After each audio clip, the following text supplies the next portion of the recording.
Demain prend fin la semaine de prière pour l'unité des chrétiens. Chaque année, nous consacrons une semaine à prolonger la prière du Christ qui, avant sa passion, s'est adressé à son Père en ces termes. Je ne prie pas seulement pour ceux qui sont là, mais encore pour ceux qui, grâce à leur parole, croiront en moi. Que tous soient un, comme toi, Père, tu es en moi et moi en toi. Qu'ils soient un en nous, eux aussi, pour que le monde croie que tu m'as envoyé. Et ce troisième dimanche du temps ordinaire est aussi, comme l'a voulu le pape François, le dimanche de la parole de Dieu. Et la parole de Dieu de ce dimanche est un appel pressant à la conversion. Les temps sont accomplis, le règne de Dieu est tout proche. Convertissez-vous et croyez à l'Évangile. Par cette proclamation, Jésus appelle à revenir à Dieu, à se recentrer sur l'essentiel qu'est Dieu. Et c'est le visage de ce Dieu que dessine merveilleusement l'histoire du prophète Jonas dans la première lecture. L'histoire de Jonas est un conte qui, bien que datant du 4e au 3e siècle avant Jésus-Christ, n'a rien perdu de sa force. Ce conte continue d'indiquer à chaque génération d'hommes et de femmes la nécessité de réajuster sans cesse le regard sur Dieu, sur les autres et sur soi-même. Jonas était prophète en Israël. Dieu l'envoie porter un message de conversion aux habitants de Ninive, une grande ville païenne dont les perversions ont fini par irriter Dieu. Un ultimatum de 40 jours pour que Ninive se convertisse est donné. Après, ce sera trop tard.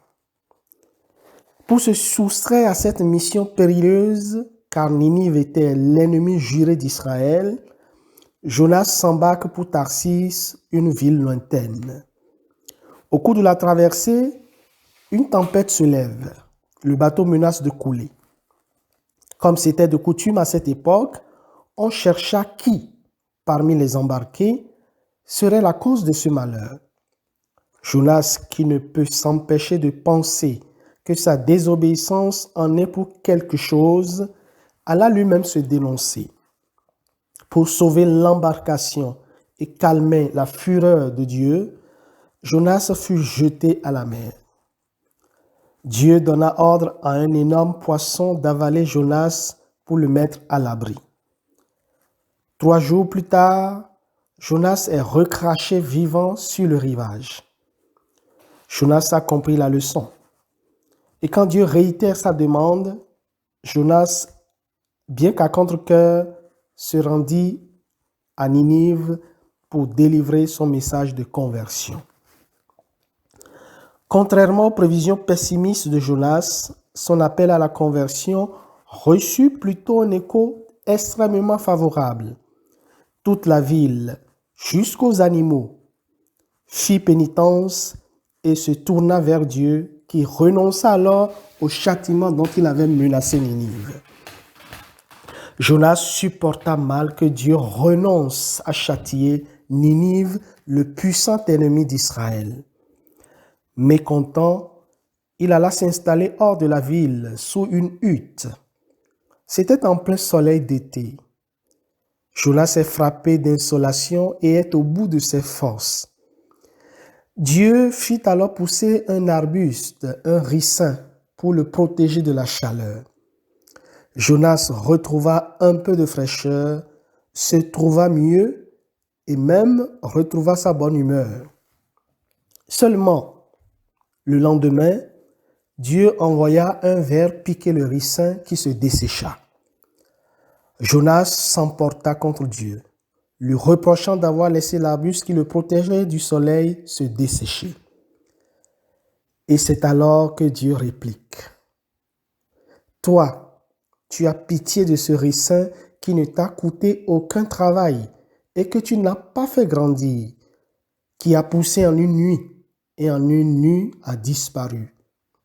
Et moi, comment n'aurais-je pas pitié de Ninive, la grande ville, où sans compter une foule d'animaux, il y a plus de 120 000 êtres humains qui ne distinguent pas encore leur droite de leur gauche. Mais quelle merveille! Chers amis, voilà le cœur de Dieu. Voilà le Dieu que nous avons. Comme nous sommes heureux. Ce regard de Dieu, ce cœur de Dieu, il a fallu du temps à Jonas pour l'accepter et l'intégrer à son fonctionnement. L'effort de conversion qui nous est demandé en ce dimanche me paraît être celui du regard. Le regard que nous posons sur Dieu, sur les autres et sur nous-mêmes. En effet, avec Dieu, un avenir est toujours offert à qui accepte de se tourner vers lui. L'Ancien Testament le savait déjà. Finalement, se convertir, c'est accepter le bonheur que Dieu nous propose. Et cela ne peut s'entendre un acte ponctuel d'un instant. C'est un cheminement de chaque jour, de tous les jours. Et voilà pourquoi nous n'avons pas à désespérer de notre propre conversion ou de celle des autres. Nous sommes dans un monde de possibles et nous-mêmes sommes un champ d'infinies possibilités. Tant qu'on n'est pas arrivé au bout, rien n'est définitivement scellé.